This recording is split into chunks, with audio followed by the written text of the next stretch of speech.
Good morning and welcome to the Monday Call brought to you by NZ Funds. I'm Stephan Clark, Chief Client Officer at the firm. United States, European and Japanese share markets have delivered solid gains this year, defying global challenges. The United States economy is also showing remarkable resilience. But how can markets thrive in the face of so much uncertainty? Elections, geopolitical crises, weather events, high interest rates and inflation should all weigh on markets, shouldn't they? This morning, we are joined by our most regular guest, Mark Brooks, Chief Investment Officer at NZ Funds, and we will be discussing why markets often react before economic data catches up. We will also be covering off key topics like the upcoming US election, surprisingly strong job creation in the US, China's stimulus efforts, geopolitical risks, and changes in global interest rates. Lastly, we will be exploring what all of this means for the New Zealand economy.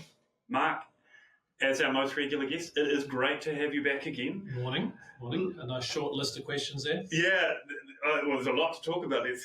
Let's face it, it's an exciting time, and markets are doing quite different things depending on where you look. So let's kick off with, could you give us a bit of an overview as to what you think is driving resilience and the pricing within US, European and Japanese markets, particularly so far this year? Yeah, sure. I might step back a little bit and sort of answer it from the point of view of what's happened this year. And I think if we could talk to many people on the street, they would be really surprised to find that basically share markets around the world are at all-time highs. And actually, this is 2024 at the moment is shaping up to be a good/great year for markets generally, which is very different to the expectation at the start of the year. And I think that's probably one of the key parts as markets respond to changes in expectations. And generally, the outcomes this year, despite all the buts that you talked about, of weather, elections, wars, etc., many of the economic trends have been very positive. So, if we start right back at the beginning, in the US, I think the pundits, the commentators, on average, expected US shares to be up 2% or 2.5% this year. At the moment, US shares are up 20%. So, very different number at record highs. But not alone. You look at, as you said, you look at Japan at record highs. Look at Europe, not up as much as the US, only up about 10%, but still at record highs. Australia at record highs. And the MSCI World, the broad global share market index is up 17% this year. So, really, by all accounts, it is shaping up to be a great year. Intriguing. And we're going to talk about New Zealand in a bit more depth further on, but where is New Zealand at so far, just to put a little context around it? Sure. I think, again, somewhat surprisingly, and to be fair, it's a very recent event, but going back to that idea that markets reflect the general expectation that is out there, or the market prices are a reflection of what people think is happening in the economy or going to happen in the economy. Until about sort of 3 months ago, New Zealand's share market was going sideways and had been going sideways for a very long period of time, so getting on for 5 years. And really that reflects that the economy is slow and we are in recession, and certainly people on the street know that life is not easy at the moment. But we have had that light at the end of the tunnel, that inflation's coming down. We've got inflation out this week, and it's likely to be pretty close to the Reserve Bank's target of the expectation is for 2.2%, very close to the Reserve Bank's target of 2%. So we've started to see those interest rates come down, and the share market, given its pricing, not what is happening now, but what is pricing 12 months or 6 to 18 months ahead, is actually starting to price in light at the end of that tunnel. And as a result, the share market here is now up 9% this year. So again, not a massive year, but certainly not a bad one. and certainly very different to what people's perception of the economy on the street is. So markets are forward-looking, that's what you're saying. Exactly. I know there's a data point that we talk about sometimes internally around recessions, and by the time a recession has been said to have ended, the share market is up, on average, I think it was 25%. And that is because the data we get is historical data, whereas the data that investors look to is, they're trying to forecast into the future. So that's the concept. We all know that, but tell me why then, why has the US economy been so resilient and delivered so much when everyone's forward-looking? Yeah. I think, again, you make that good point that data often can be very late. And another good example of that, and I think one we're probably going to continue to see in New Zealand, is unemployment. Unemployment is typically what they call quite a late cycle indicator. It takes a while for firms to shed jobs, and equally it takes a while for firms to get to the point where they need more employees, so it tends to be quite late. So when you see unemployment rising, typically that is a bit like that recession indicator. It is happening potentially well past the peak or well past the trough, I should say. So why in the US have things been better, and actually why globally have things been much better? I think, again, starting point was that if we go back to COVID, people have continued to expect, people had a very high expectation that very high interest rates would push certainly the US economy into recession. If we go back to the beginning of last year, there was something like a 75% expectation of recession in the US. Now, as it's turned out, basically, the economy has been at its simplest much more resilient, continued to grow. And why has it done that? I think a couple of reasons. One, we've talked about it before. If you come back to the basic building blocks of economic activity, consumer spending and government spending. In the US, the government has continued to spend, and they are spending a lot. And that is actually a reflection. It's not happening in New Zealand, but around the world, that is something that continues to be the case. And actually, government spending is more money going to the economy that encourages activity. At the same time, in the US, yes, interest rates have been high, and much higher than they've been for a long period of time. But equally, they have a different economy there in terms of the way interest rates pass through. Many people are on very long-term fixed rates in terms of their mortgages, so it's created stress in terms of new home sales and in terms of people selling houses because they don't want to move out and basically forego a 2% mortgage or something like that, which makes sense. Likewise, many corporations actually borrow long-term at a fixed rate, so have locked in. So actually I suppose the drag or the braking effect of high interest rates just seems to be less there. And as a result, you've actually seen remarkable growth. Q2 in the US, their economic activity, they had real growth of about 3%. So add back their sort of circa 2.5% inflation, you've got a 5.5% nominal growth rate. These are annualized numbers. A 5.5% nominal growth rate.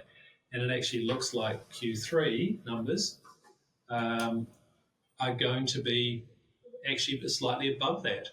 We might see something north of 3%, so which gives you potentially online for sort of again a 5.5 nominal rate. So from that point of view, that's a really positive base, and one which, yes, some breaking in terms of interest rates are still happening, but we're not seeing those breaks be too large, I suppose. Unlike, and I'll do the compare and contrast in terms of New Zealand. New Zealand, we've had that situation until very recently where actually you've had both parts. You've had the government spending contracting, and you've had the feet hard on the brakes from the Reserve Bank. So from a monetary and a fiscal standpoint, so monetary being interest rates, fiscal being government spending, both have been on that sort of braking aspect there. So from that point, I think that's part of the compare and contrast. Okay, well, that's really interesting. You didn't mention in that all of the technology sector and the spending that's happened in the US, which is a bit of an outlier from other countries, perhaps. Can you just take us through what that has meant in the US? And also, recently, I guess supplementary, if you will, recently there's been really, really high job creation in the States that's come through. Was that expected? And what does that mean? I think there's probably two quite different aspects there. One, if we think about business spending, again, one of the aspects that we probably haven't seen to the degree which we might have expected is capital expenditure on part of a broad range of businesses. And certainly through the COVID period, you've had businesses forewent sort of the spending on capital equipment. And as we've gone through time, if we think about it, sort of basically the start of COVID was almost 5 years ago now. From that point, there is just obsolescence that happens. There's natural replacement that occurs. And, it hasn't. So there is a bit of pent-up demand in terms of capital expenditure, which is a positive for economic activity. However, where you have seen that somewhat replaced is this massive spend up on technology by mainly the super large, the Magnificent Seven type companies. And they're spending capex across that group of names is about $200 billion this year. So to put that in perspective, that's about the size, a little bit smaller than the size of the New Zealand economy. And they're spending that this year just on, not operating expenditure, just on new capital equipment. And all of that is going into the AI technology spend. So, that's another reason why you've sort of got that activity base there. In terms of job growth, I think that's a little bit of probably the market getting hyper-focused on what the numbers are. As I said, sort of employment numbers tend to be quite lagging, but if we go back and think about this year, generally from an inflation and an inflation standpoint, in the US entered this year with inflation broadly under control and looking like it was going to behave.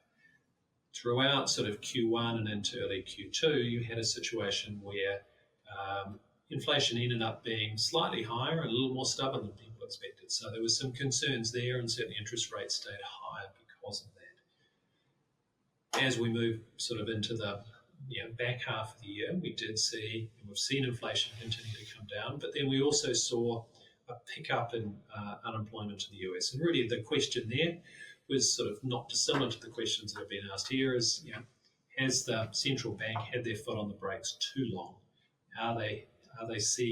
Is there a sign that the US economy is actually starting to really slow down quickly? And the most recent job numbers basically have said no, that, stepping back, employment creation is actually looking quite normal for this part of the cycle. So if we go back to pre-COVID, similar type sort of run rates. So generally, I suppose the expectation now, and one reason why, again, shares have been positive, is that most people, and we saw that over I think Friday night, we had JP Morgan, America's largest bank, basically the CEO of the bank, Jamie Dimon, say that they think soft landing's been achieved. We're not going to see recession in the US, and actually economic activity is being robust.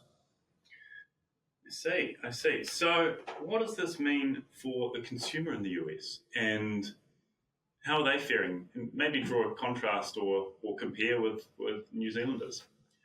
Well, again, I think the compare and contrast is the interesting part. Oddly enough, I think actually cash balances in the US, well, not oddly enough, but cash balances on the US in terms of consumers and actually non-financial businesses, just general businesses, are much higher than they usually are, running at about 7% for consumers and about 9% for businesses. So from that point of view, you're actually quite a long way above the long-term average, which is probably closer to a 5% number. So that does say that there's about 30%, there's about $3 trillion of cash sitting in the US that is likely probably to come into financial assets at some point. And a lot of that, I think, is that reflection that, again, they haven't, in a typical downturn, what you see is businesses get squeezed by higher interest rates. And in the US, that has happened, but only at the margin. And really, it's been that higher interest rates that takes out cash that's available for other stuff. So whereas this time, you've actually seen a lot of that cash, to a degree, a bit of cash hoarding. In New Zealand, the contrast is clearly very different, is that high interest rates have really started to bite into those cash buffers that people built up over that COVID period. And I think that's one reason why you've seen a pretty, certainly seems like a relatively, I shouldn't say sudden, but a deepening of the recession over the last sort of 3 to 6 months. Is really those cash reserves have been depleted. And as a result, people have had to start making consumption choices. The other interesting compare and contrast, which often doesn't get talked about, is somewhere like China. Generally, China always has a massive, people don't have that social welfare safety net. But definitely you've got the situation where the Chinese consumer has been through a very long COVID lockdown. Their traditional form of investment, or predominant form of investment, housing, has been going through they're going through their own GFC in terms of housing, so the housing market's been remarkably difficult. So, really consumer confidence has been super low.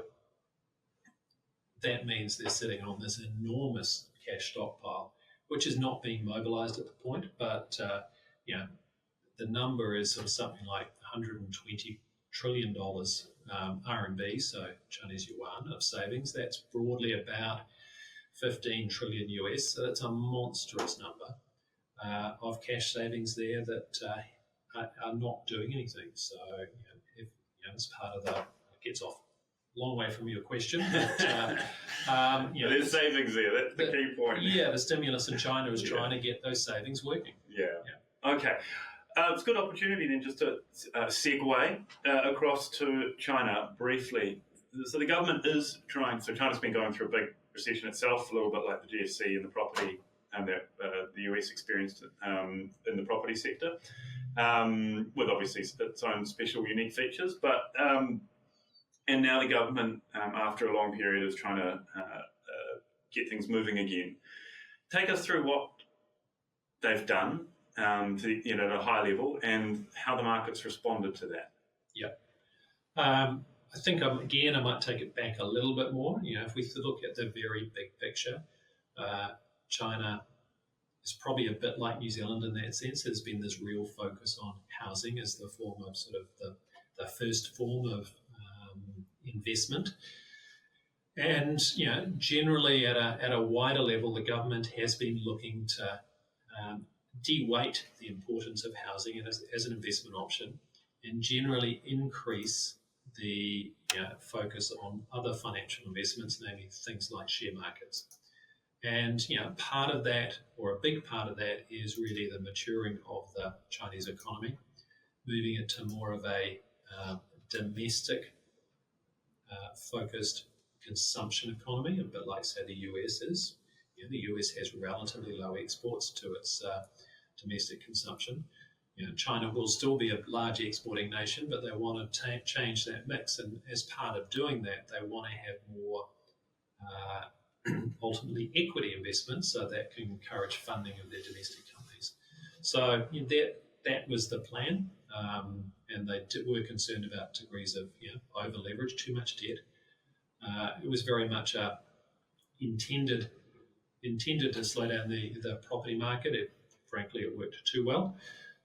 So, really they are looking to kickstart and rebuild that confidence, and doing it through a number of ways, broadly by sort of greater fiscal spending, making sure that they see, trying to encourage economic activity, and definitely by sort of probably removing some of the roadblocks. A lot of funding traditionally has come through local government bodies, which are heavily indebted and have been, I suppose, very hamstrung over the last couple of years. They've opened that up, so allowing the issuance of special bonds from the central government, which local government can use to acquire land, acquire empty housing for essentially social housing needs, and also to complete quite a very large program of what they call sort of whitelisted projects. So they complete projects which are partially finished or are sort of not going anywhere. And I think the main comment is really that point that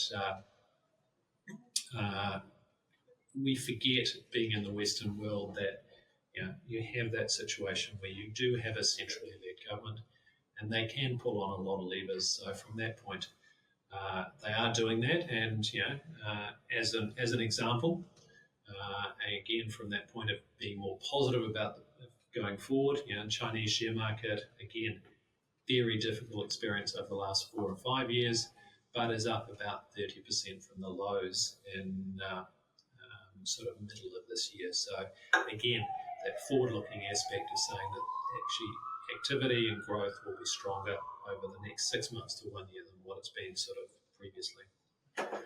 Okay, and then the market responded. At first, China rallied the Chinese share market, had off some pretty low lows, but rallied very quickly. And now where is it at? We've seen a really big move. Initially, again, sort of probably woke up, sort of bit of optimism back in March, fell back. Since the most recent stimulus, definitely seen some monster moves, up 25, 30%. Equally, you're getting to that point now where people are probably questioning whether it's gone too far and how committed is the stimulus. I think that's personally a dangerous step to make because, again, a bit like Mario Draghi's I'll do whatever it takes view in Europe during the European crisis, or even sort of the US after GFC. Once governments start on these processes, they're real. They often might disappoint in small bits, but they're real and they will continue. So in the last week or so, we've seen plenty of back and forth, market up 5%, down 5% on different days. But we'd be of the view that that's there's light at the end of that tunnel. Very good. You mentioned there was light at the end of the tunnel for New Zealand borrowers. Let's just talk about the New Zealand economy, which is obviously something dear to all of our clients' hearts. What is your take on where New Zealand Inc. is today? And also the Reserve Bank obviously shared its perspectives when it reduced the official cash rate recently. Yeah. How do you take us through what your views on that are, and where is it going from here? I think that clearly the New Zealand economy has been in a funk for a very long period of time. Out there, life's pretty challenging, but at the same time, I think there are, for the first time in a while, some real positivity on the horizon, which is hard to see if you're, in terms of day-to-day activity. If we think of sort of a year ahead, broadly the expectations are that things should be better. And why? I suppose from the point of view, if we think about activity, well, for a start, one area of the economy that often people forget about is the rural side, and actually parts of, lots of, the dairy side is going very well. Things like horticulture are generally going pretty well. So that's a big part of the economy that is robust and has actually had not too difficult time. More of the urban New Zealand, I think, again, very difficult, but you've seen that sort of interest rates are coming down and coming down fast. And also you started to see those steps taken by corporates, especially at a listed level, to either shore up their balance sheet. So if they've been stressed and their balance sheet is looking more difficult, so as an example would be a Fletcher building, take that step to raise new capital, make sure the balance sheet is really strong, and it puts them on a good footing for going forward. Actually, they're preparing for better times. Likewise, we've seen a number of takeovers. Vita in the retirement space, Manawa Energy, the old Trustpower business, looking to be taken over by Contact.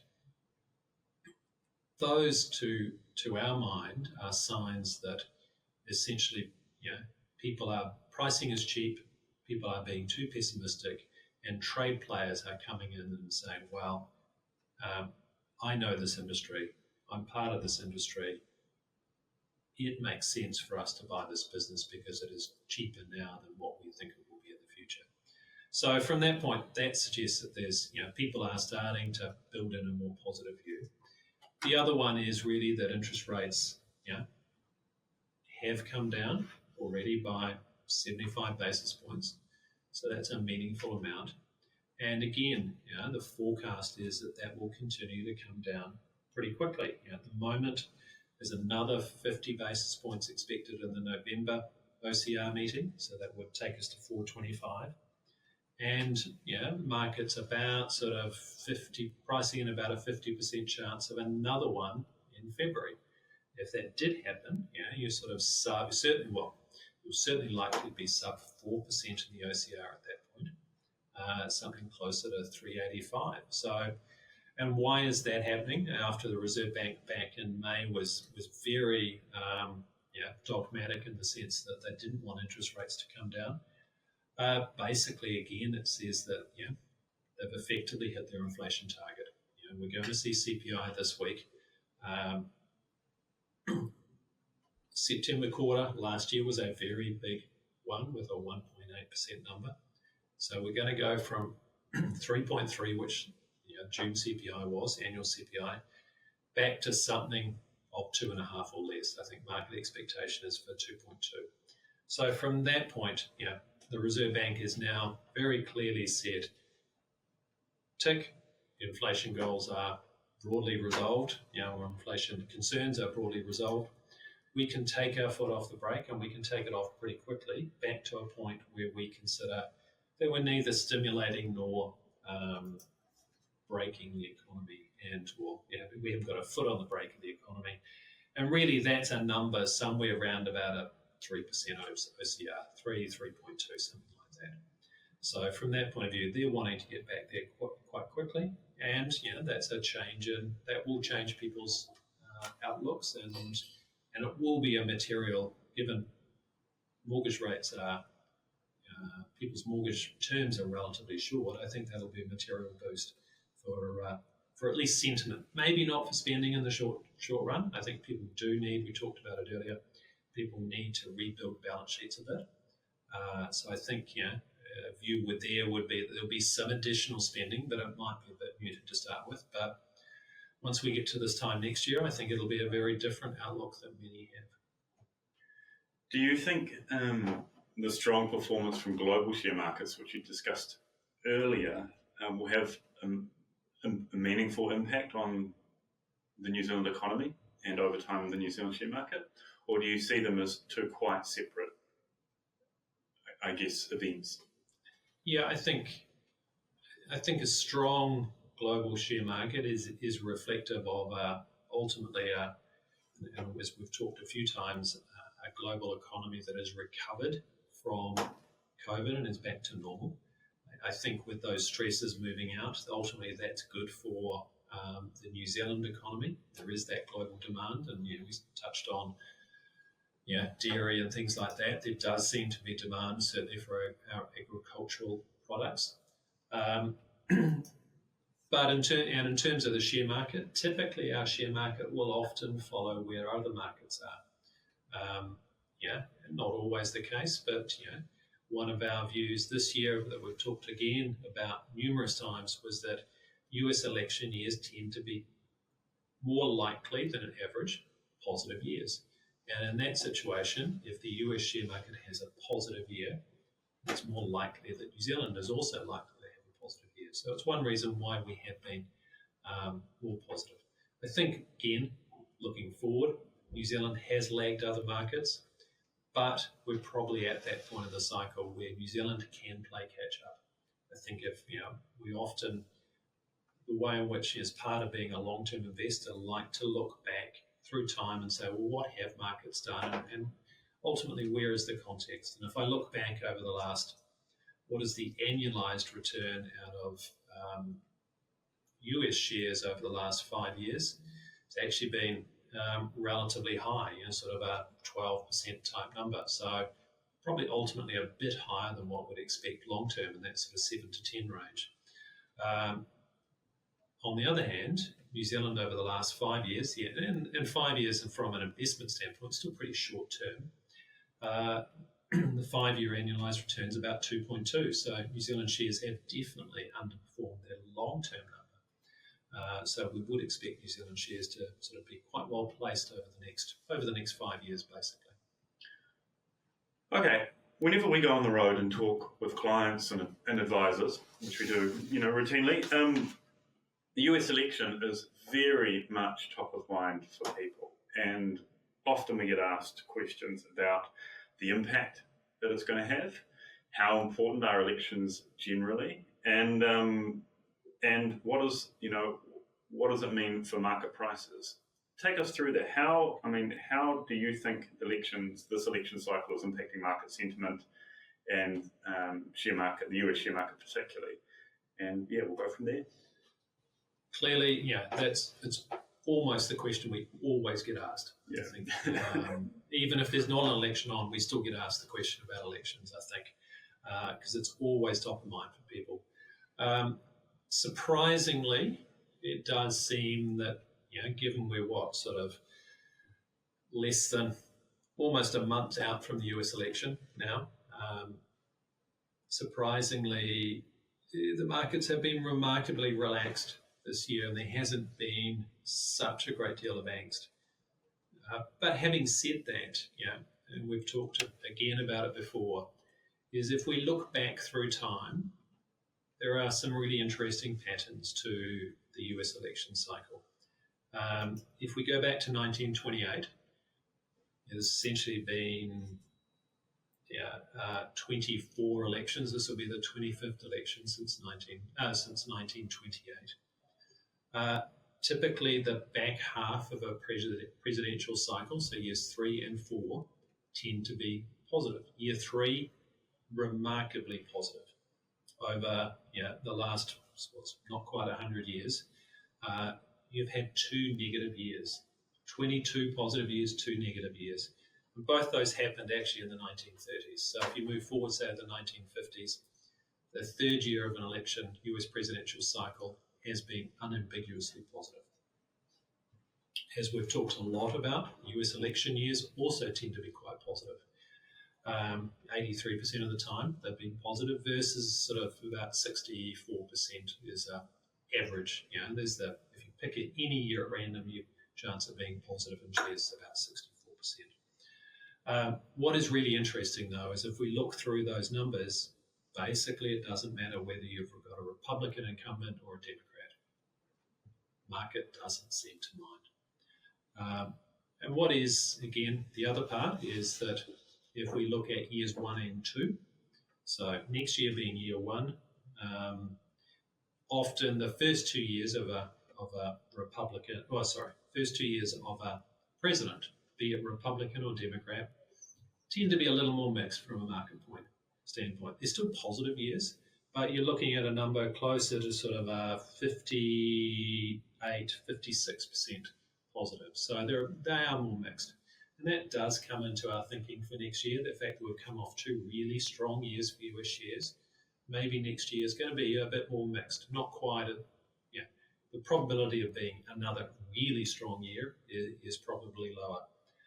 Again, there's all this sort of, typically, I suppose the base view for many people would be that a Republican president, sort of the more business focused, etc., would be better for markets. But actually, again, if we look back through the numbers, typically Democratic presidents have been slightly more positive years under Democratic presidents than they have been under Republicans. So it'll be interesting to see. But from our point of view, I think probably, why has the market not reacted so much so far? Again, markets do not like surprises.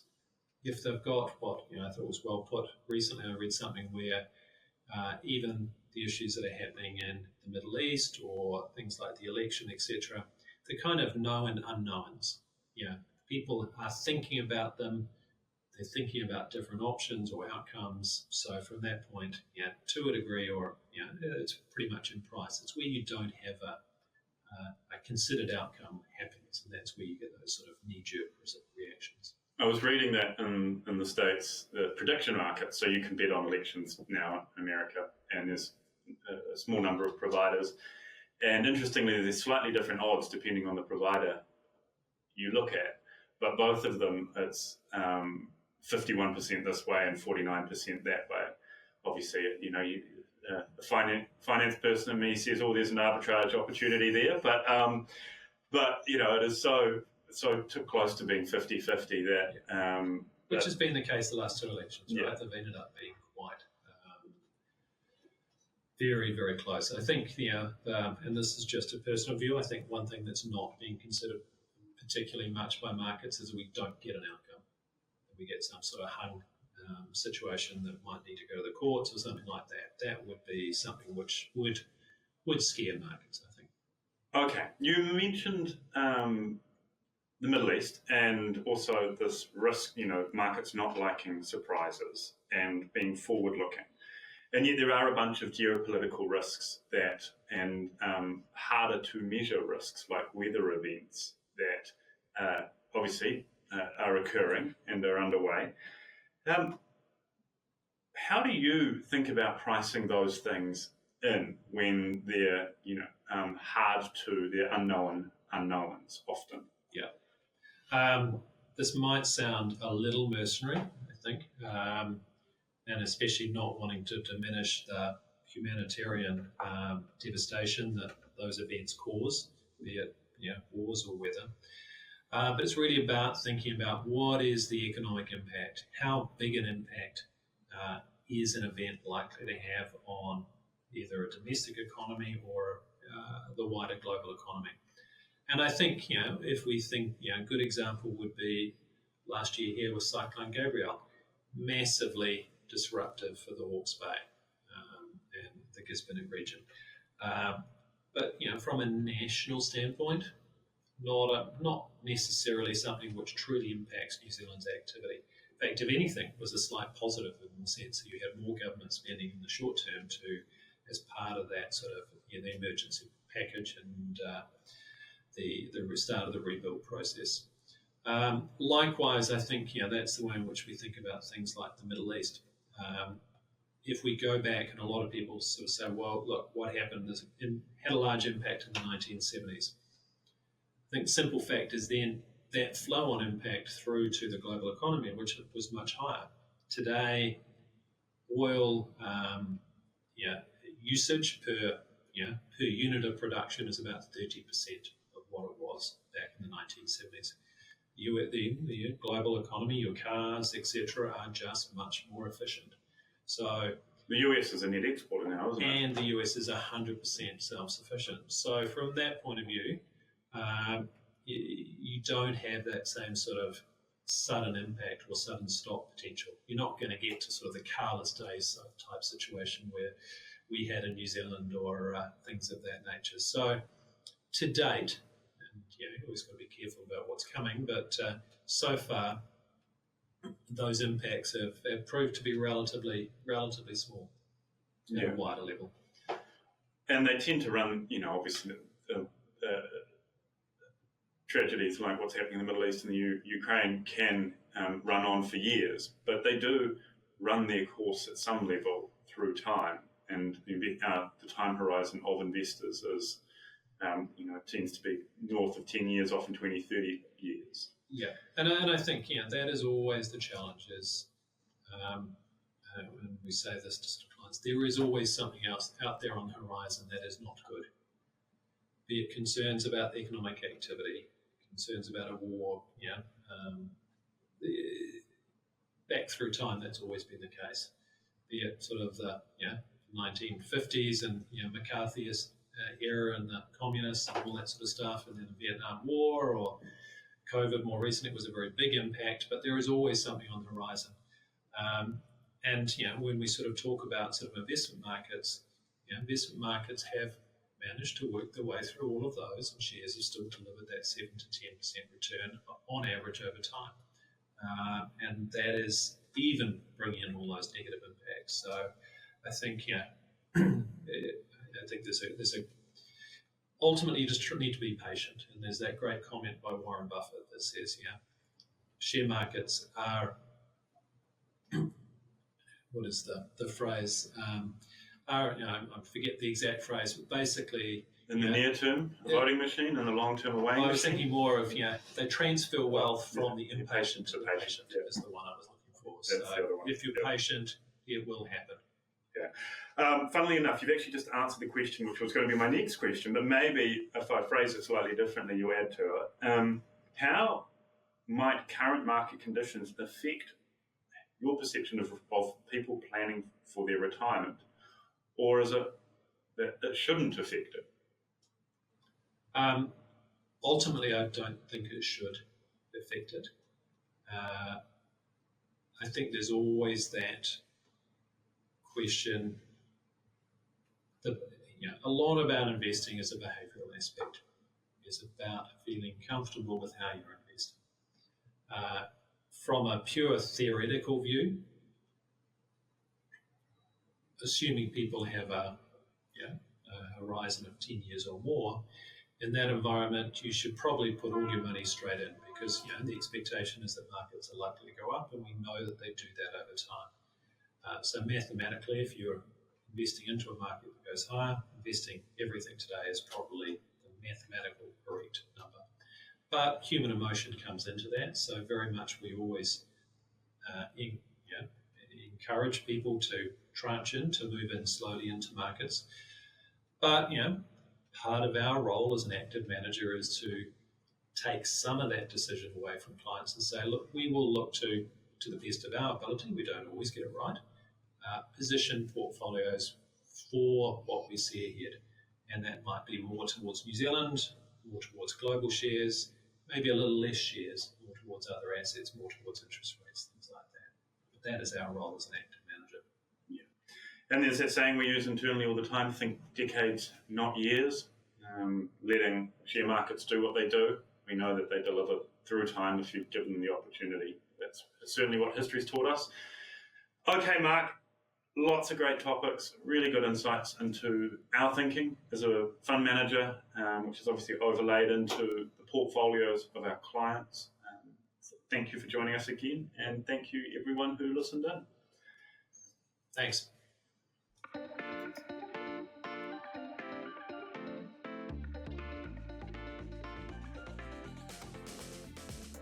New Zealand Funds Management Limited is the issuer of the NZ Funds Active Income Series, NZ Funds Active Inflation Series and NZ Funds Active Growth Series, together the NZ Funds Active Series, as well as the NZ Funds KiwiSaver Scheme, the NZ Funds Managed Superannuation Service, NZ Funds Wealth Builder and NZ Funds Income Generator.